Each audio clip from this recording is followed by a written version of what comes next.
했는데 기대했던 것보다 더 큰 성과를 이룰 때 놀라게 됩니다. 근데 오늘 본문에 보면 초대교회에 일꾼들이 세워졌는데요. 그 일꾼 세워진 사람들은 세워진 목적이 있습니다. 그런데 그 세워진 목적을 뛰어넘어서 놀랍게 일하는 한 사람을 성경은 집중해서 보여주고 있습니다. 그 사람의 이름은 누굴까요? 스데반입니다. 배경은 초대교회가 핍박과 협박에도 불구하고 기도와 말씀과 전도를 쉬지 아니했습니다. 그래서 어떻게 됐냐면 사도행전 6장 1절에 보니까 그때 누가 더 많아졌죠? 제자들이 많아졌다는 것은 성도가 많아졌다는 양적 부흥과 함께 제자라는 것은 말씀을 배우고 따르는 자들이라는 의미가 있는 것이죠. 질적으로도 부흥했음을 의미합니다. 이렇게 교회가 변화와 성장, 부흥으로 가는 것은 참 좋은 그러한 현상인데 문제가 하나 있었습니다. 사람들이 많아지니까 원래 교회에서는 구제 사역을 했는데요. 초대교회는 구제 사역을 아주 열심히 진지하게 했습니다. 특별히 그 대상자들은 고아와 가부였습니다. 그냥 조금 도와주는 것이 아니라 전적으로 이 가부들을 돕는 구제 사역을 활발하게 하였는데요. 그런데 당시 예루살렘 교회에는 본토 유대인 출신의 성도들도 있었고 원래 이방 지역에 살다가 여러 가지 이유로 해서 예루살렘에 와 있었던 헬라파 유대인들이 있었습니다. 디아스포라 유대인들이 있었습니다. 그런데 과부 구제 사역에 누가 누락되기 시작했냐면 헬라파 유대인들 가부들이 그 명단에 누락되기 시작한 것입니다. 이것은 의도적으로 그렇게 된 것이 아니고 일이 많아지고 사람이 많아지다 보니까 이렇게 행정적으로 문제가 생긴 것입니다. 그러다 보니까 사도들의 고민이 생겼습니다. 왜냐하면 사도들이 원래 주력으로 했었던 일은 복음을 전하고 말씀을 가르치는 일이었습니다. 그 일을 하면서 이제 구제 사역도 감당해도 문제가 안 되었었는데 지금은 일이 많아지니까 구제 사역에 이 빈틈이 보이기 시작하는 것입니다. 소위 말하는 이제 그 빵꾸가 나기 시작한 겁니다. 일에 계속해서 문제가 생기는 거예요. 그러면 선택은 말씀과 복음 전하는 사역을 줄이고 구제 사역에 더 집중해야 되나? 이런 생각이 들 수도 있었습니다. 그런데 예수님의 가르침을 따라 사도들은 기도와 말씀 전하는 것, 복음 전하는 것이 사도들의 더 본분임을 깨닫고 자신들이 구제 사역에 더 집중하지 않기로 결정합니다. 그리고 구제 사역을 할 사람을 세워갑니다. 이런 말이 있습니다. 시대는 일꾼은 시대를 열어간다. 무슨 말이냐면 시대의 필요와 과제는 그 필요와 과제를 해결할 일꾼을 요청하게 되고 요청된 일꾼은 그 시대의 문제를 해결하면서 새로운 시대를 만들어간다는 그런 의미입니다. 지금 초대 교회의 상황이 딱 이런 상황이 되었던 것입니다. 그래서 사도들은 어떻게 하냐면 사도행전 6장 3절과 4절에 보면 이렇게 기록되어 있는데 한 절씩 교독하겠습니다. 형제들아 너희 가운데서 성령과 지혜가 충만하여 칭찬받는 사람 7을 택하라. 우리가 이 일을 그들에게 맡기고 우리는 오로지 기도하는 일과 말씀 사역에 힘쓰리라 하니. 우리가 아니라 이제 새로운 사람을 세우겠다 결정한 것입니다. 그리고 그 기준으로 성령과 지혜가 충만한 사람을 뽑아달라고 성도들에게 요청한 것입니다. 그러자 사도행전 6장 5절 말씀에 보면 우리 청년들만 읽어보겠습니다. 온 무리가 이 말을 기뻐하여 믿음과 성령이 충만한 사람 스데반과 또 빌립과 보로고로와 니가노르와 디몬과 바메나와 유도교회에 입교했던 안디옥 사람 니골라를 택하여 7명을 추천하자 사도들은 사도행전 6장 6절에 그것을 인정하고 기도하고 안수하여 일꾼으로 세웁니다. 그리고 구제 사역을 맡깁니다. 그래서 어떻게 되었습니까? 사도행전 6장 7절에 보니까 이 세워진 7 집사님이 구제 사역을 사도들처럼 잘 감당했습니다. 그래서 사도들은 더 이상 구제 사역에 문제를 신경 쓰지 않고 복음 전도, 말씀을 가르치는 사역에만 집중할 수 있었습니다. 그래서 어떻게 됩니까? 하나님의 말씀이 더 왕성하게 퍼짐으로 교회가 더 건강하게 세워진 것입니다. 자, 이렇게 해서 교회 7 집사님이 세워졌고 그 명단도 나왔습니다. 그러면 이 스토리에서 이제 끝을 내고 다른 것으로 넘어가야 되는데 성경 오늘 사도행전 6장 8절은 이 7 집사님 중에 한 사람을 주목하고 있습니다. 6장 8절에 보니까 우리 여성 성도님들이 한번 읽어볼까요? 스데반이 은혜와 권능이 충만하여 큰 기사와 표적을 민간에 행하니. 스데반이라는 이 집사님이 무엇이 충만했습니까? 은혜와 권능이 충만해서 큰 기사와 표적을 행했다라고 기록하고 있습니다. 큰 기사와 표적은 원래 누가 행하는 것이냐면 사도행전 2장 43절에 보니까 사람마다 두려워하는데 사도들로 말미암아 기사와 표적이 나타나니, 원래 이 기사와 표적은 누가 행하던 것들이죠? 예수님의 직계 제자들, 사도들이 행하던 것인데 지금 원래 구제의 일로 세워진 스데반 집사님이 이런 기적과 표적을 나타내기 시작한 것입니다. 이에 더해서 사도행전 6장 9절과 10절에 보면 한 절씩 교독하겠습니다. 이른바 자유민들 즉 구레네인, 알렉산드라인, 길리기아와 아시아에서 온 사람들의 회당에서 어떤 자들이 일어나 스데반과 더불어 논쟁할세. 스데반이 지혜와 성령으로 말함을 그들이 능히 당하지 못하여. 디아스포라 유대인과 지금 성경을 가지고 예수는 그리스도라는 이 문제를 놓고 논쟁을 하고 있는 스데반을 보게 됩니다. 그런데 논쟁에서 스데반이 밀리고 있습니까? 압도하고 있습니까? 지혜와 성령으로 압도하면서 이들에게 복음을 전하고 변론하고 있는 스데반의 모습을 보게 됩니다. 이 모습은 꼭 누구의 모습과 비슷합니까? 베드로가 성령 충만 받았을 때 대제사장들과 서기관들 앞에서 담대히 복음을 전하는 모습과 비슷합니다. 스데반 원래 구제 사역으로 선발되었는데 지금 하나님이 주시는 은혜가 스데반에게 크게 임했고 지금 사도들이 하는 이러한 사역을 감당하고 있는 스데반을 보게 됩니다. 스데반이 이렇게 놀랍게 쓰임받게 된 이유가 무엇일까요? 그것을 살펴보자고 합니다. 첫 번째 같이 한번 읽어보겠습니다. 넘겨주셔야죠. 예. 겸손히 하나님의 은혜에 반응한 사람. 예, 지금 제가 그 PPT를 저기 방송실에 전달을 안 했어요. 예, 저희 그 사모님 제 컴퓨터에 가서 저 PPT 전달됐습니까? 안 됐는데 지금 전달이. 예, 자 앞으로 넘겨주세요. 새벽에 놀랍게 쓰임 받은 첫 번째 이유는 겸손하게 하나님의 은혜를 받은 사람이기 때문입니다. 지금 이제 이 스데반이라는 이름을 보면요, 이 스데반은 특별한 사람이 아닙니다. 왜냐하면 지금 7 집사님으로 거론되었던 이 지금 명단을 자세히 보시면 이 명단은 헬라식 명단입니다.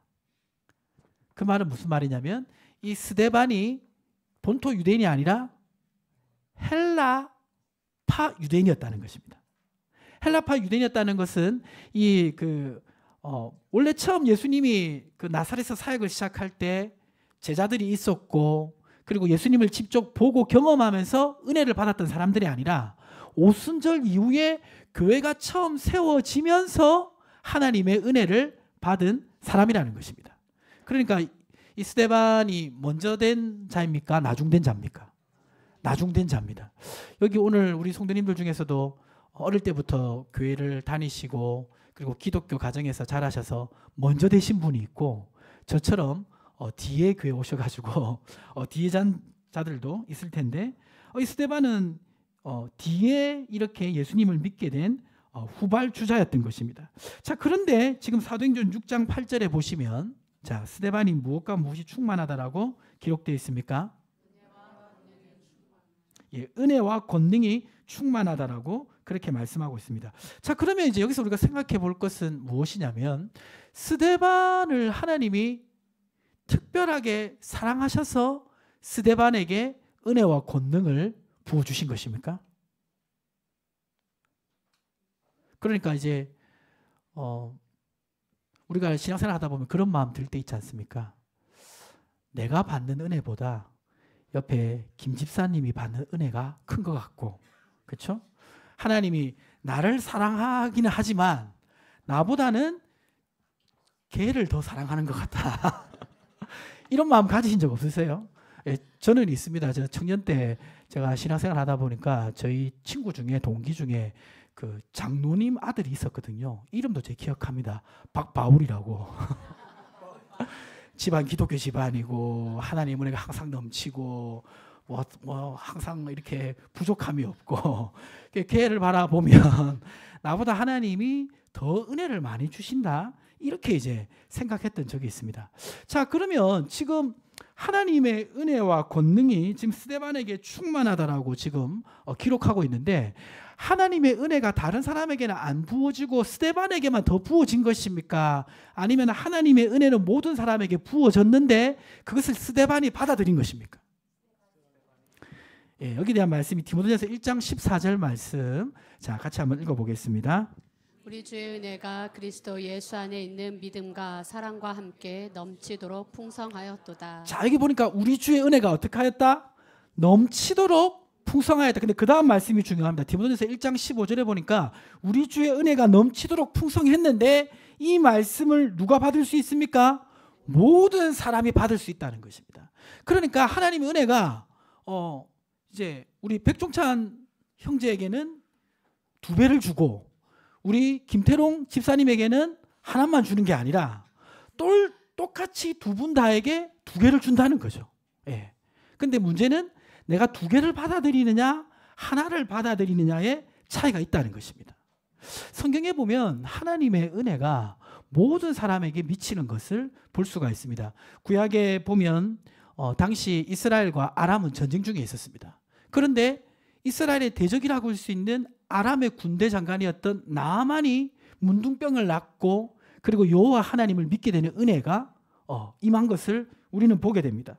그리고 우리가 잘 아는 이방 여인 룻도 이방 여인 출신이지만 하나님의 은혜를 힘입는 것을 보게 됩니다. 신약에 보면 삭개와 같이 백성들에게 지탄받는 세리에게도 하나님의 은혜가 임하게 되고 7 귀신 들린 마리아 같은 사람에게도 하나님의 은혜가 임하게 되며 심지어는 십자가에 예수님과 함께 달린 평생 죄만 짓던 강도 같은 사람에게도 하나님의 은혜가 임하게 되는 것입니다. 그러니까 은혜는 차별 없이 모든 사람에게 임한다는 것을 믿으시기 바랍니다. 지금 전 세계에서 가장 위험한 나라가 어디죠?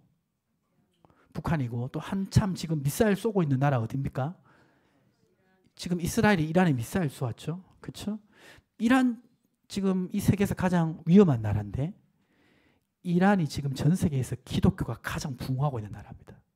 이란은 공식적으로 무슬림이 개종할 수가 없어요. 그리고 선교사를 대부분 쫓아냈습니다. 그런데 지금 이란의 기독교 인구를 최소 100만으로 봅니다. 많게는 300만으로 봅니다. 지하교회가 건전하게 살아있고 그리고 이란의 성도들이 아주 순전합니다. 그래서 매년 20%씩 놀랍게 성장하고 있는 것입니다. 그러니까 지금 무슬림 국가고 전쟁 한복판 가운데 있다 할지라도 하나님의 은혜가 거기까지 흘러가고 있다는 것을 우리는 알게 됩니다.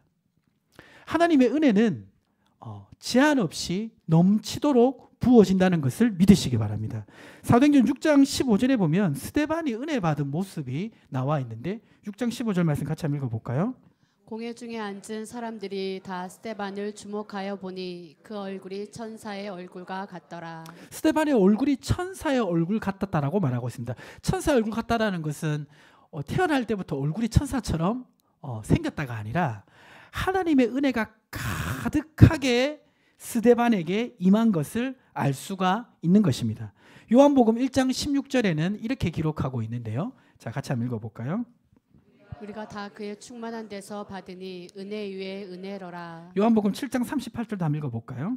나를 믿는 자는 성경의 이름과 같이 그 배에서 생수의 강이 흘러나오리라 하시니. 그러니까 하나님 은혜가 제한 없이 흘러갈 뿐만 아니라 넘치도록 부어지고 있는 것을 보게 됩니다. 자, 여기서 이제 우리가 한 가지 알 수 있는 사실은 무엇입니까? 이 스데반에게 부어진 은혜는 자, 어떤 은혜죠? 예수님을 믿는 모든 사람에게 부어주신 은혜라는 것입니다. 그런데 이 스데반이 이런 은혜를 받은 것은 모든 사람에게 넘치도록 부어주시는 하나님의 은혜에 누가 온전히 반응했다는 거죠? 예, 스데반이 온전히 반응했다는 것입니다. 그래서 이 스데반에게 하나님의 풍성한 은혜가 임한 것입니다. 이것을 성경에서는 어떻게 표현하고 있냐면 야고보서 4장 6절 말씀을 우리 같이 한번 읽어보겠습니다. 그러나 더욱 큰 은혜를 주시나니 그러므로 일렀으되 하나님이 교만한 자를 물리치시고 겸손한 자에게 은혜를 주신다 하였느니라. 자, 여기 보니까 은혜가 다 같은 은혜가 아니라 어떤 은혜가 있다고 말씀하고 있습니까? 더 큰 은혜가 있다라고 말씀하고 있습니다. 이거는 이제 은혜를 다르게 주시는 것이 아니라 하나님의 은혜는 풍성하게 다 부어지는데 그것을 받아들이는 사람에 의해서 더 크게 은혜를 경험할 수 있다는 것입니다. 자, 근데 이 더 큰 은혜를 어떤 사람에게 주신다고 말씀하고 있습니까? 겸손한 사람에게 주신다라고 말씀하고 있습니다. 그러니까 이 겸손이라는 것이 이제 어떤 그런 이제 인격적인 어떤 태생적으로 태어난 그런 특성이라기보다는 하나님의 은혜 앞에 온전히 반응하는 겸손이라는 것입니다. 그러니까 지금 이 스데반 집사님이 분명히 스데반 집사님 말고도 7 집사님이 있었습니다. 그렇죠? 그리고 스데반이 회심했을 때 베드로가 설교했을 때 스데반과 같이 회심했던 사람 처음 베드로가 설교할 때 3,000명이 회심했고 두 번째 안진뱅이가 일어나게 되면서 5,000명이 회심했고 8,000명의 초대교회에서 회심한 사람이 있었지만 스데반에게 이런 은혜와 권능이 충만한 것은 스데반이 겸손하게 하나님의 은혜에 반응했던 사람이라는 것을 알 수가 있는 것입니다.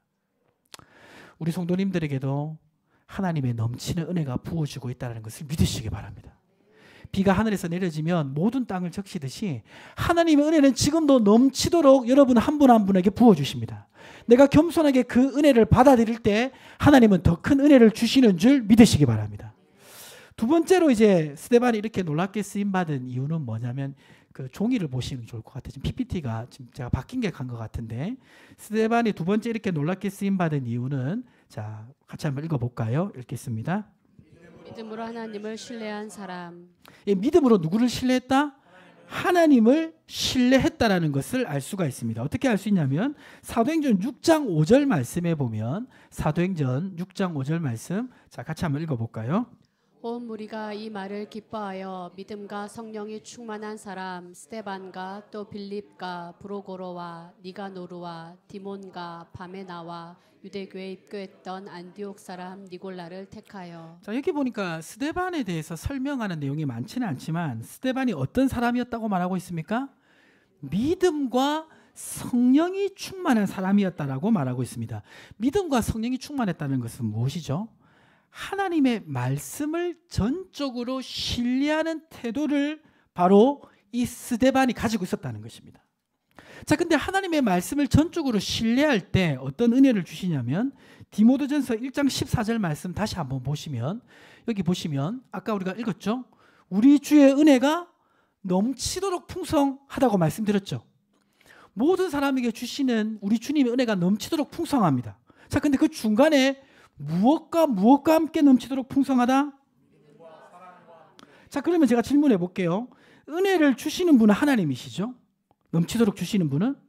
그런데 그 넘치도록 은혜를 주시는 분에 대해서 반응하는 우리의 태도는 무엇과 무엇이 필요하다는 것입니까? 믿음과 사랑이 필요하다는 것이죠. 그러니까 믿음으로 하나님을 전적으로 신뢰할 때 하나님이 주시는 은혜가 우리 속에 충만하게 임하게 된다는 것입니다. 아멘이십니까?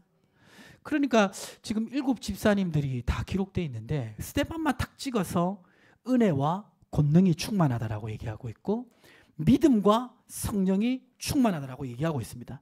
그러니까 스데반은 겸손하게 하나님의 은혜를 받아들이는 사람이었을 뿐만 아니라 믿음으로 하나님을 신뢰하는 사람이었다는 것입니다. 자, 그리고 이 스데반은 또 어떤 사람이었냐면 하나님의 사랑을 흘려보내는 사람이었습니다. 방금 읽었던 말씀에 보면 우리 주의 은혜가 믿음뿐만 아니라 무엇과 함께 넘치도록 풍성하였도다? 사랑과 함께 넘치도록 풍성하였다. 그러니까 이제 하나님의 풍성한 은혜가 믿음으로 그것을 받아들이는 사람을 통해서 나타나고 그리고 하나님의 사랑을 내가 받았을 뿐만 아니라 그것을 흘려보내려고 하는 사람에게 넘치도록 부어진다는 것입니다. 그러니까 하나님의 사랑의 통로로 살아가려고 하는 사람에게 그 은혜가 지속적으로 부어지는 것입니다. 오늘 우리 스데반에 대한 말씀을 우리가 살펴본 것은 은혜와 권능이 충만해서 기적과 표사를 행했다. 요 말씀만 살펴봤는데 그 밑에 쭉 스데반에 관한 내용들을 살펴보면 스데반이 유대인들과 이제 논쟁을 하죠. 논쟁을 하면서 공회에 잡혀갑니다. 대제사장들과 장로들과 서기관들 앞에 서서 변론을 하는데 그때 스데반이 구약 성경 아브라함부터 해가지고 쭉 얘기를 하면서 예수가 그리스도임을 증거합니다. 정말 탁월하게 증거해요. 근데 탁월하게 스데반이 복음을 전했는데 대제사장들과 서기관들은 어떤 반응을 보였을까요? 오늘 성경을 한번 찾아보겠습니다. 사도행전 7장 59절에서 60절 말씀. 사도행전 7장 59절에서 60절 말씀.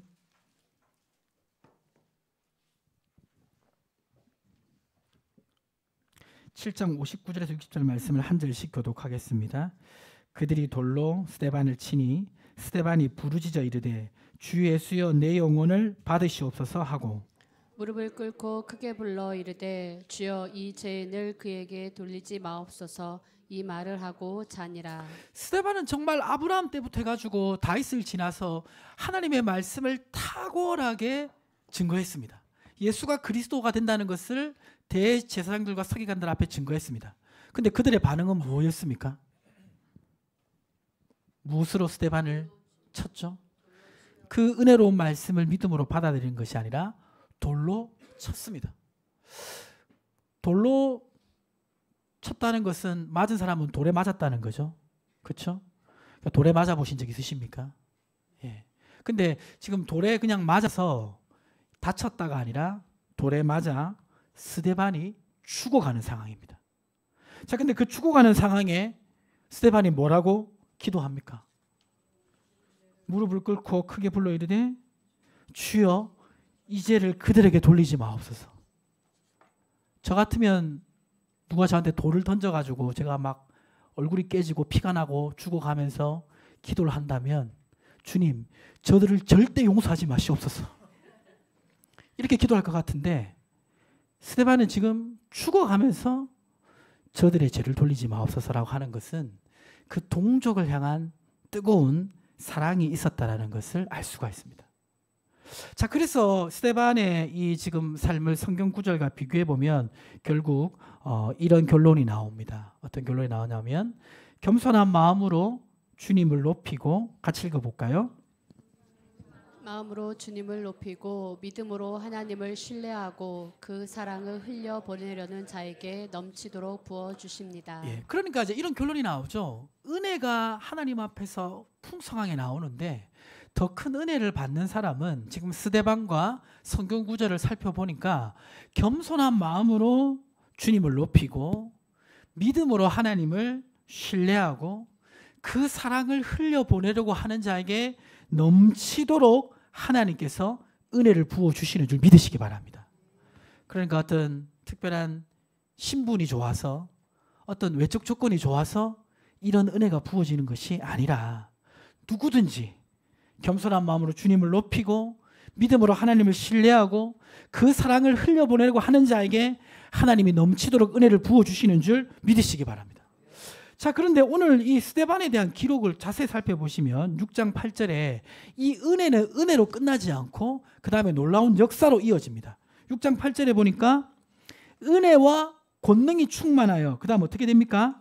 큰 기사와 표적을 행하니. 그러니까 지금 기사와 표적을 행하는 것은 무엇과 관련이 있는 것입니까? 은혜와 권능이 충만했기 때문에 기사와 표적을 행하는 것이죠. 그렇죠?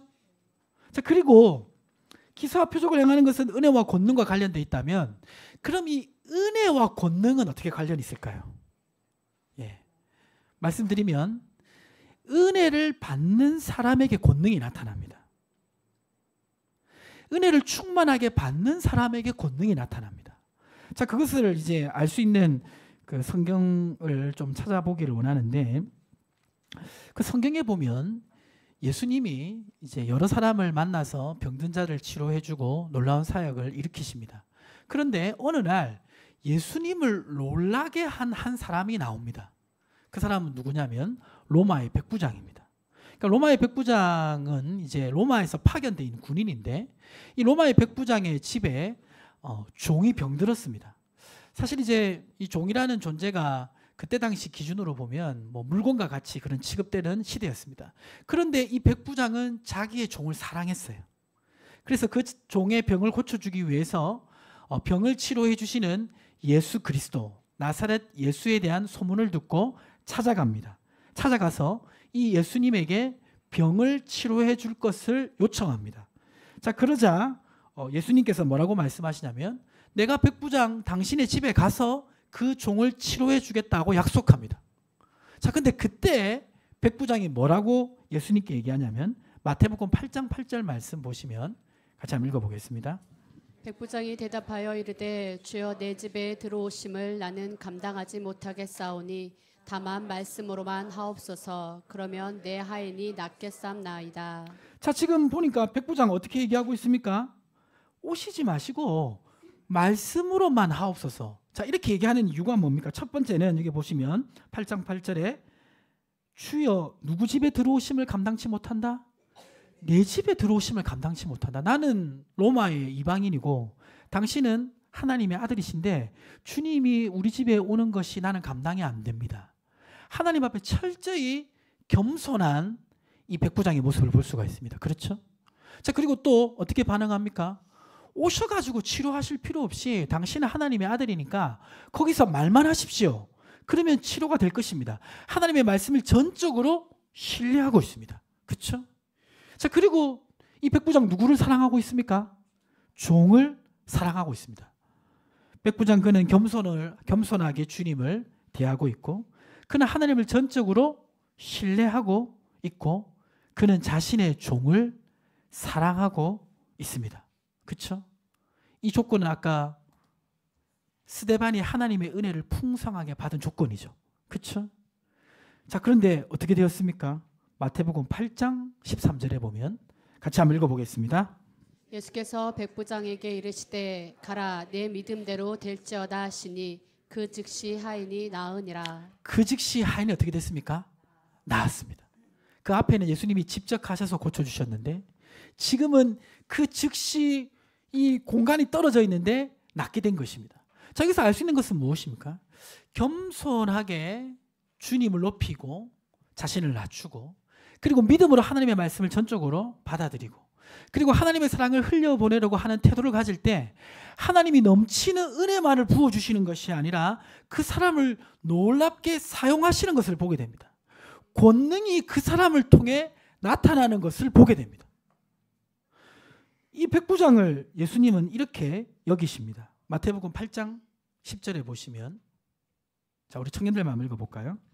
예수께서 들으시고 놀랍게 여겨 따르는 자들에게 이르시되 내가 진실로 너희에게 이르노니 이스라엘 중 아무에게서도 이만한 믿음을 보지 못하였노라. 자, 지금 예수님이 이 백부장 보고 어떻게 반응하셨죠? 여기 보니까 놀랍게 여겼다고 말하고 있습니다. 놀랍게 여겼다는 것은 예수님이 이제 인성으로 생각해 볼 때 보통 백부장에게 나올 수 있는 그 반응 그리고 또 설사 나를 믿는다고 하더라도 그 믿는 사람이 일반적으로 가지고 있는 반응보다 더 놀랍게 반응했다는 거죠. 그래서 지금 백부장이 놀란 것입니다. 아니, 백부장이 아니고 예수님이 백부장 보고 놀란 것입니다. 지금 오늘 성경의 기록을 보면 분명히 예루살렘 교회에 지금 구제하는 일에 문제가 생겨서 7 집사를 세웠어요. 7 집사님을 세워가지고 구제하는 일들은 다 해결이 됐습니다. 근데 성경은 누구를 주목하고 있습니까? 스데반을 계속 주목하고 있는 거예요.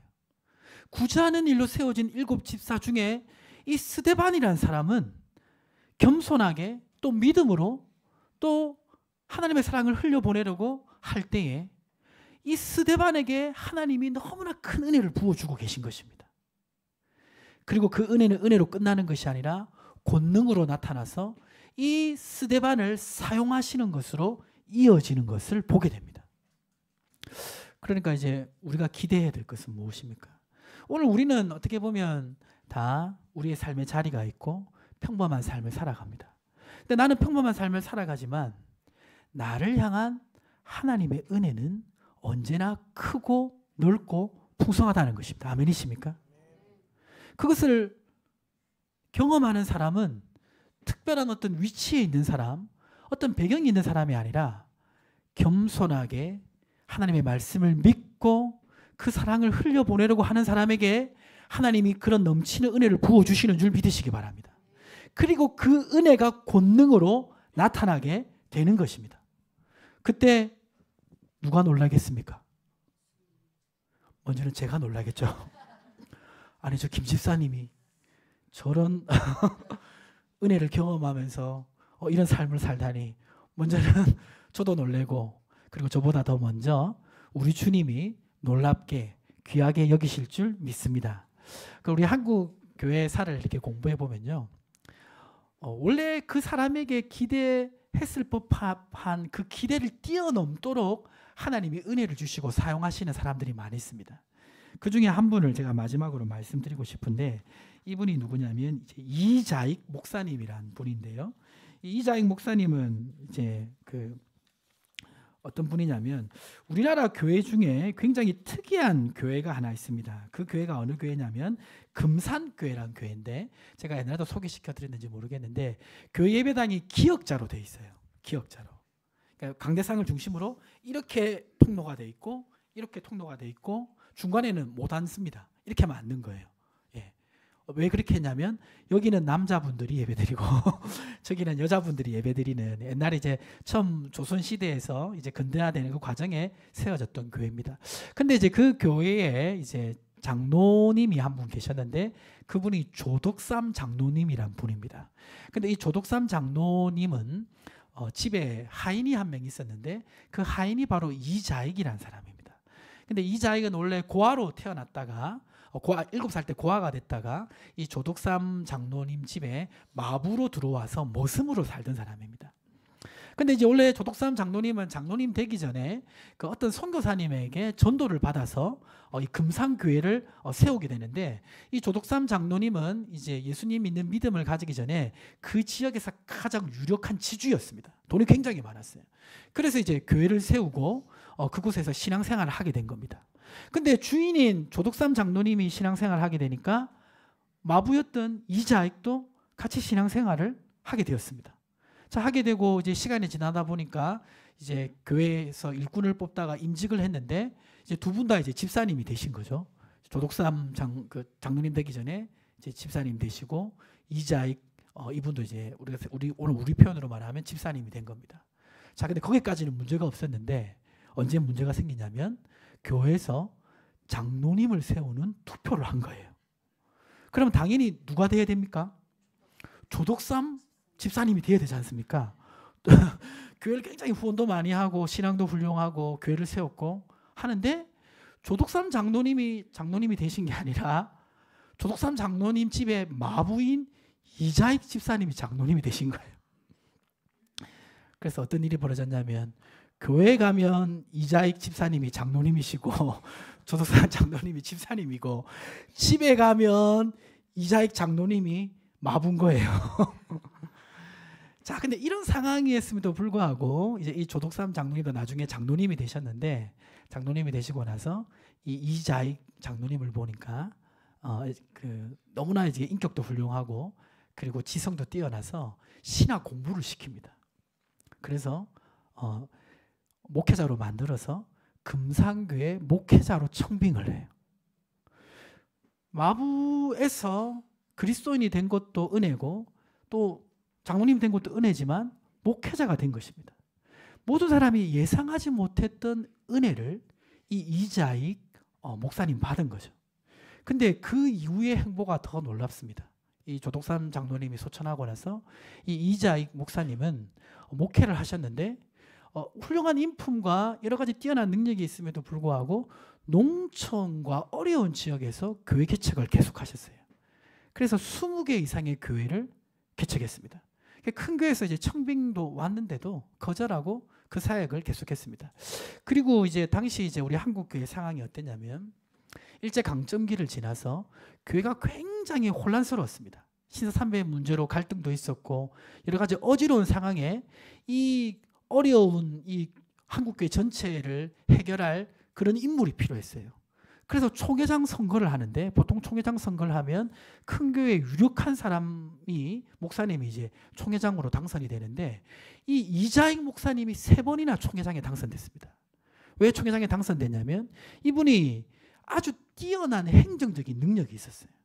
그리고 법에 대해서 굉장히 정통한 분이었습니다. 그래서 총회장을 3번이나 역임하면서 당시 한국교회 혼란한 상황을 많이 해결했어요.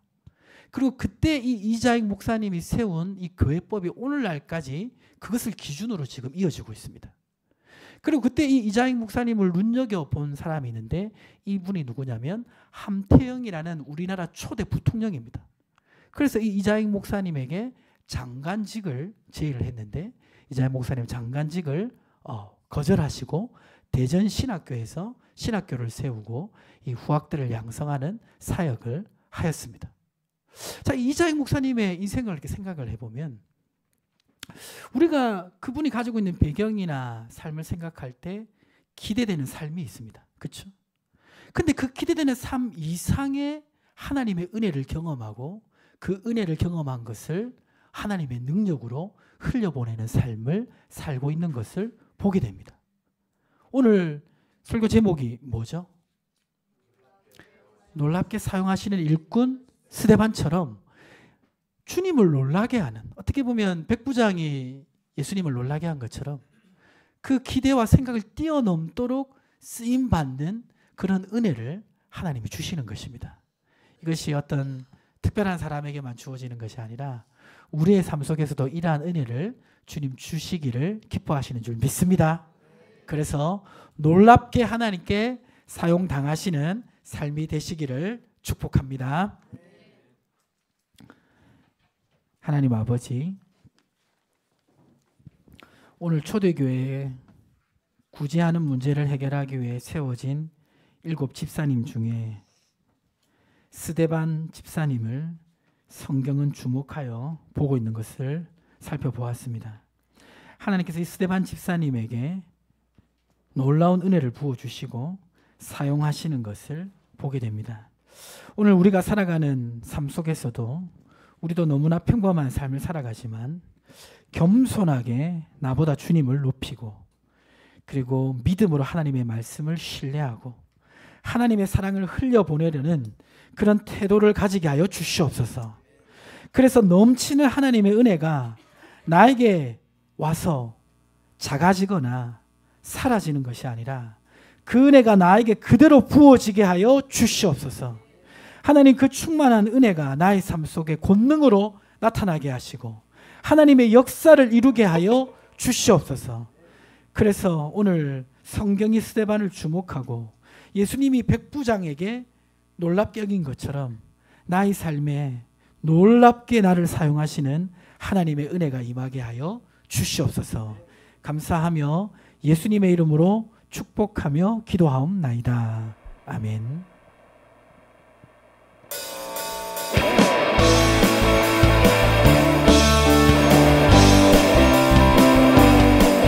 주님의 영광